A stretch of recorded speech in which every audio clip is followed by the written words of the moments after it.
من أول لحظة حياة بتبدأ، وليل طويل بيهون بابتسامة صغيرة، وراحة طفل لسه بيتعرف على الدنيا. أنا يمكن ما بفهمش في التصنيع، بس بفهم في ابني، ولما شفته مرتاح لأول مرة أنا كمان ارتحت وحبيت بابلز. الراحة دي مش صدفة، الراحة دي وراها منظومة كاملة. الأمومة يعني مسؤولية، والمسؤولية بتخليكي تدوري على الأمان قبل أي حاجة. ولما تعرفي إنه في منتج معمول بمعايير واضحة زي بابلز، بتحسي إنه في حد فاهم قلقك قبل ما يفهم الخامة والبزنس. يعني مش أي منتج مجهول المصدر. سوق مليان منتجات، لكن مش كله آمن، ومن هنا كانت بداية السؤال. التعامل مع طفل في الشهور الأولى يعني التعامل مع جسم لسه بيتكون، فأي مادة غير آمنة حتى لو بنسبة بسيطة ممكن تأثر عليه سنين بعد كده كتير. عشان كده أنا دايما برشح منتجات بابلز لأنها بتستخدم خامات آمنة اللي هي الميديكال جريد. الفكرة بدأت بسؤال: ليه هنأسس المصنع؟ وتحولت لمسؤولية وعهد بين بابلز وحياة الطفل. شركة سريماست أسست سنة 2016. كان الهدف الرئيسي من الموضوع إن إحنا نخلق صناعة وطنية قوية وآمنة بخامات درجات جودة عالية، نقاء عالي، للحفاظ على صحة ثروتنا اللي هم أولادنا في كل الأعمار. إحنا حريصين على رحلة الأمومة مع الأم من أول يوم في كل احتياجاتها، إيه اللي بيحتاجه البيبي، إيه اللي بيريحه، إيه اللي يخليه يبقى آمن. فخدنا قرار إن إحنا نبقى مع الأم من أول يوم في ولادة البيبي لغاية ما يكبر ويوصل مرحلة الشباب. كل منتج اتولد من اختبار، ووراه اختبار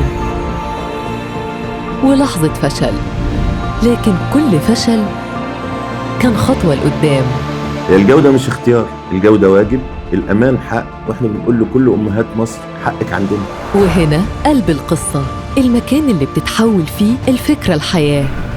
مصنع 3 ماس الأول والأكبر في مصر والشرق الأوسط لتصنيع كل مستلزمات رعاية الطفل والأم. الصدفة ملهاش مكان في بابلز، لأن المنتج ده رايح لطفل، مفيش بديل عن الجودة والأمان التام.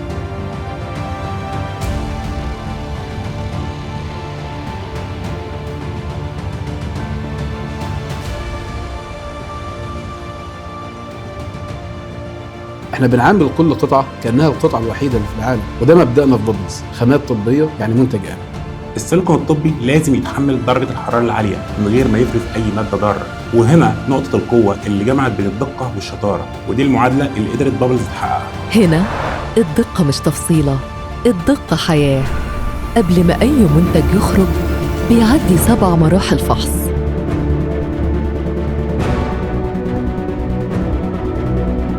وكل ختم موافقة وراه مسؤولية. أنا مش بتعامل مع ماكينات، أنا بتعامل مع منظومة هدفها حماية الطفل.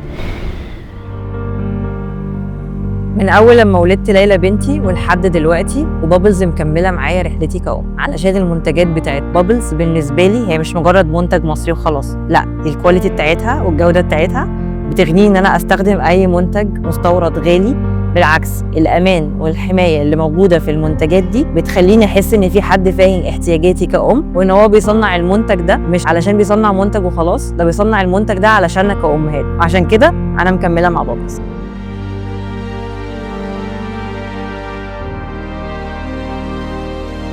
صحة ابني وأمانه عندي في الدنيا، ما كنتش هسمح لوسيلة التغذية الأولى ليه إنها ما تكونش أفضل حاجة ليه. عشان كده أنا وثقت في بابلز.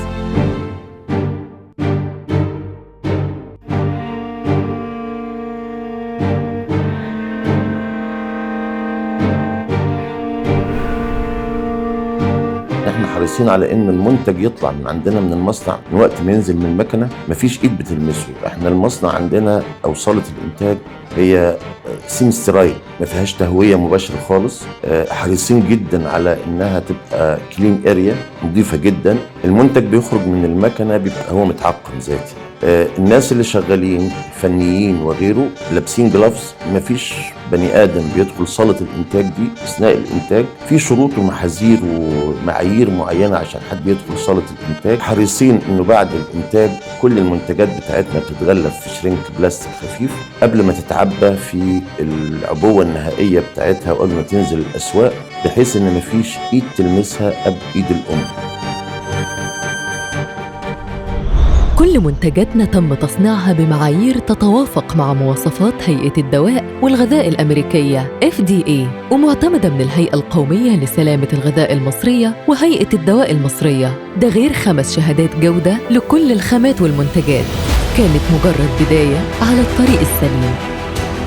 الرحلة لسه في أولها، وكل يوم بيبدأ بسؤال واحد: إزاي نحافظ على أمان طفل بادئ حياته لسه من لحظات؟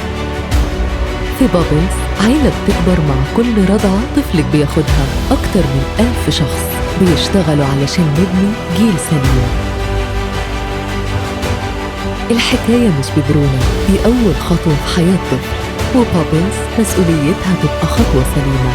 بابلز قد المسؤولية ولسه مكملين.